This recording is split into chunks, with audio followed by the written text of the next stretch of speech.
Meus queridos irmãos e irmãs, estamos no início do tempo do Advento, um novo ano litúrgico, em que a Igreja se volta para o mistério da vinda do Senhor. Vejam, a primeira coisa que nós devemos notar é que nós,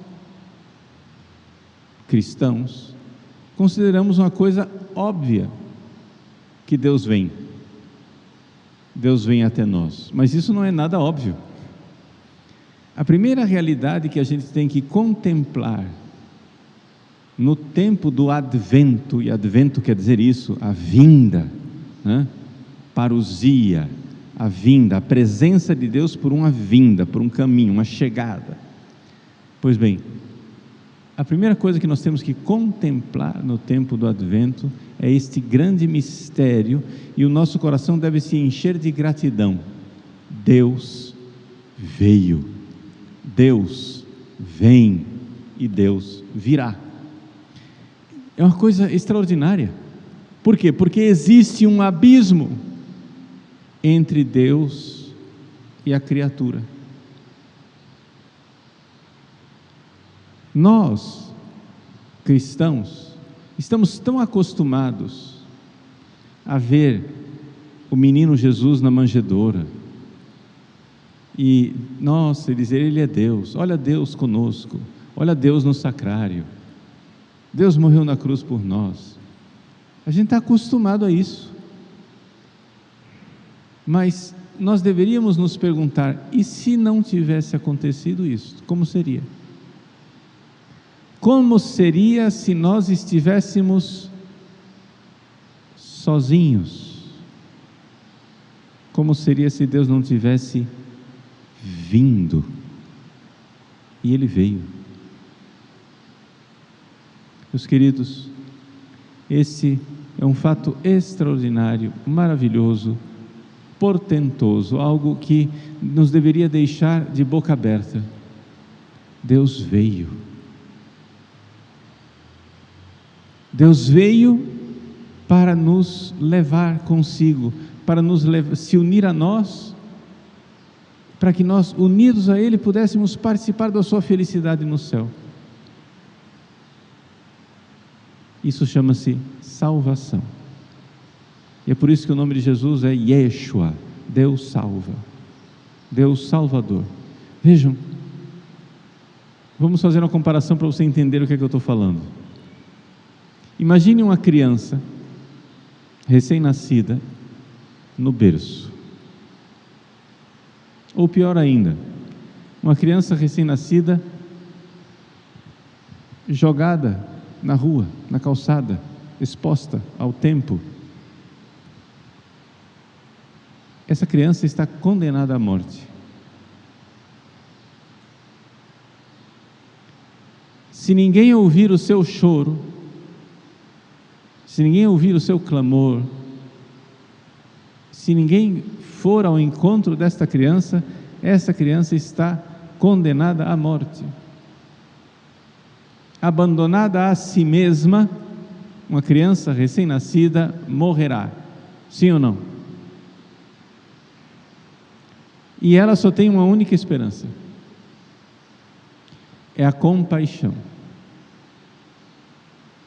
Que alguém se compadeça e se debruce sobre aquele berço, que alguém desça do alto da sua independência, dignidade de adulto, etc., e se rebaixe a ir cuidar dela, a tomá-la para si. Vejam, imaginemos essa tragédia que seria uma criança exposta. Isso era antes do cristianismo, há 2000 anos atrás. Isso era muito comum no Império Romano. No Império Romano não havia aborto, não porque eles não quisessem abortar as crianças, eles queriam abortá-las, mas é que a técnica da medicina não era desenvolvida o suficiente para garantir um aborto seguro para a mãe. Depois que eles tentavam de tudo para descer a menstruação, né, como o eufemismo que se usa para um aborto precoce, o jeito era levar essa gravidez até o parto, e então depois do parto, os romanos, pagãos, não cristãos, expunham os seus filhos, ou seja, largavam os seus filhos na rua para morrer, e morriam aos milhares. Esse era o sistema que os pagãos tinham para abortar os filhos há 2000 anos atrás. E os cristãos, tomados de compaixão, começaram a pegar essas crianças expostas para criá-las.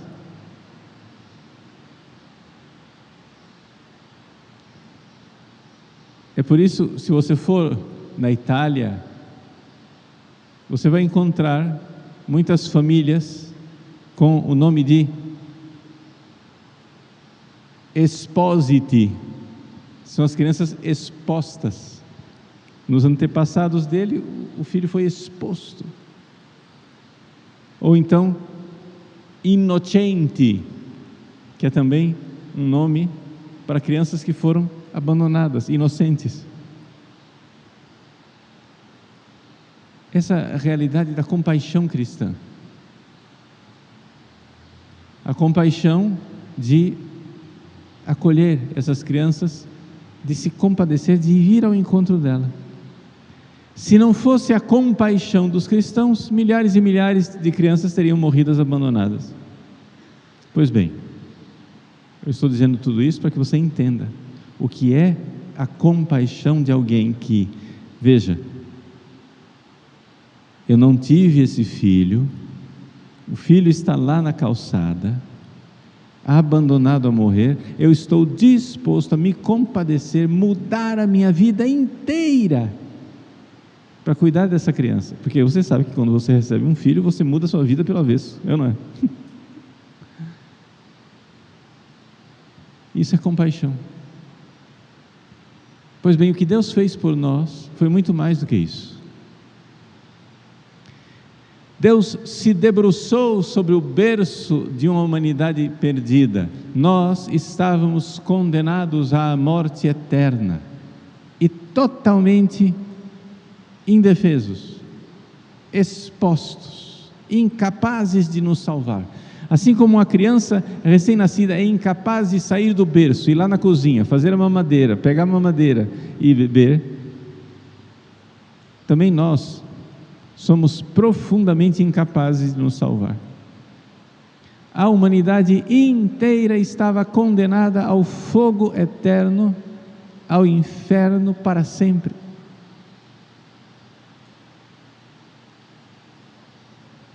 Mas Ele veio. Poderia não ter vindo. Não era obrigação de Deus nos salvar. Ele poderia dar de ombros, como quem dá de ombros a uma criança exposta, jogada na calçada. Ah, não fui eu que pari. Quem pariu Mateus que o crie, diz o ditado, não é isso? Deus poderia dar de ombros e dizer: eu criei os seres humanos, eles ingratos, loucos, insensatos, maus, me ofenderam, pecaram e com isso mereceram justamente o inferno. Se Deus tivesse abandonado a humanidade à perdição eterna no inferno, isso não seria nada mais, nada menos do que uma coisa chamada justiça. Seria justo. É totalmente justo que nós, que ofendemos a Deus, recebamos o castigo e as consequências dos nossos atos.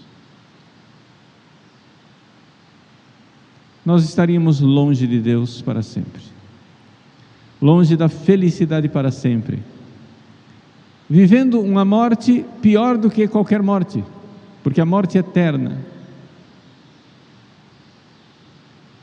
É uma morte que não morre.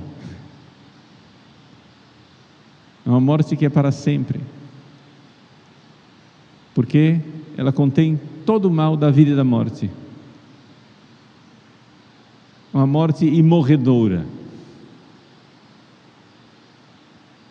Nós estaríamos condenados a essa morte, abandonados a nós mesmos, e no entanto Ele não nos abandonou. Ele ouviu os nossos rogos, os nossos gritos, o nosso clamor, o nosso choro, a humanidade como uma criança, incapaz, impotente, a humanidade recebeu um Salvador. Ele veio. E portanto é mais do que justa a frase do centurião romano no evangelho que nós ouvimos hoje: Senhor, eu não sou digno de que entreis em minha morada. Nós não somos dignos de que Deus venha até nós. Nós não somos dignos de que Deus venha para nos salvar.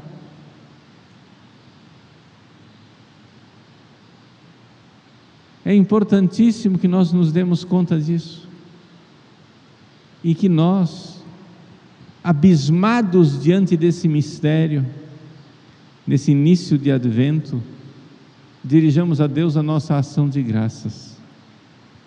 Obrigado, Senhor, porque vós viestes.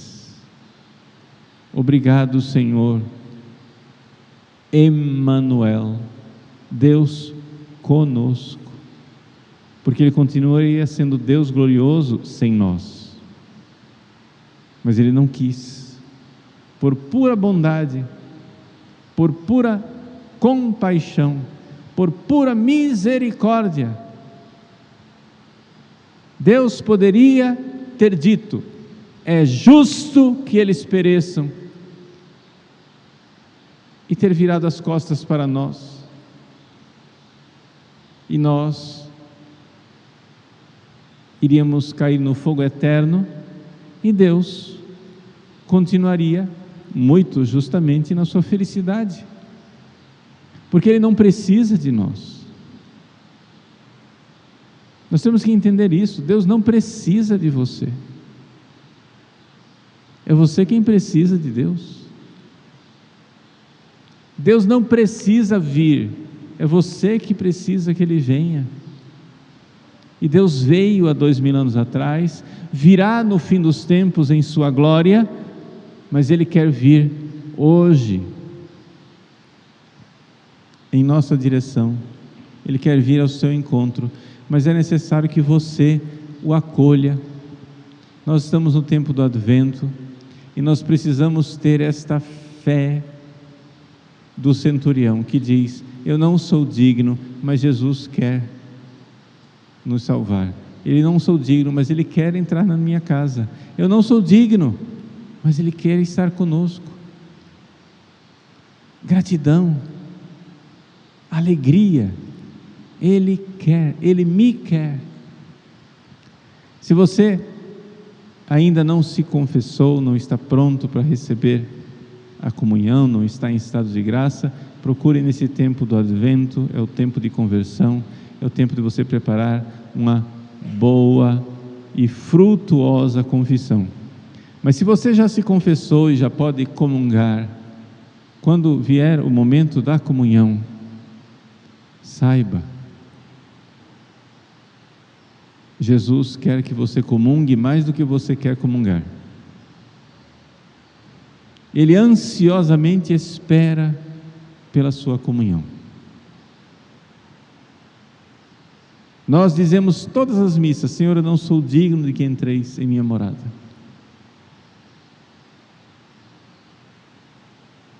No entanto, embora não sejamos dignos, Ele quer, Ele deseja. No sacrário, Jesus está nos dizendo: eis-me aqui, eis que venho. Quem tem sede de mim? Quem tem fome de mim? Mesmo que você não possa comungar, mesmo que você esteja em pecado, não deixe de visitar o sacrário. Jesus quer a sua visita, Jesus quer falar ao seu coração, e é exatamente assim que Ele vai tirar você do pecado. Ele vai tirar você do pecado e dar a você força para sair do pecado. Jesus espera por você. Jesus quer você. Jesus deseja você. Ele é Deus conosco. Ele não precisava, mas Ele quis vir. E Ele quer vir e quer continuar vindo em nossos corações, vindo na Eucaristia. Que grande mistério, que abismo de bondade e de misericórdia, que Deus tenha se compadecido. Então, nessa Santa Missa, vamos todos nos aproximar do altar, como aquelas criancinhas indefesas, criancinhas expostas, criancinhas condenadas à morte, que com o seu pequeno choro, com o vagido da sua vontade de ir para Deus, vamos, como criancinhas, estender os nossos pequenos braços. É a única coisa que nós podemos fazer, erguer os braços para Deus e dizer: Senhor, salvai-me.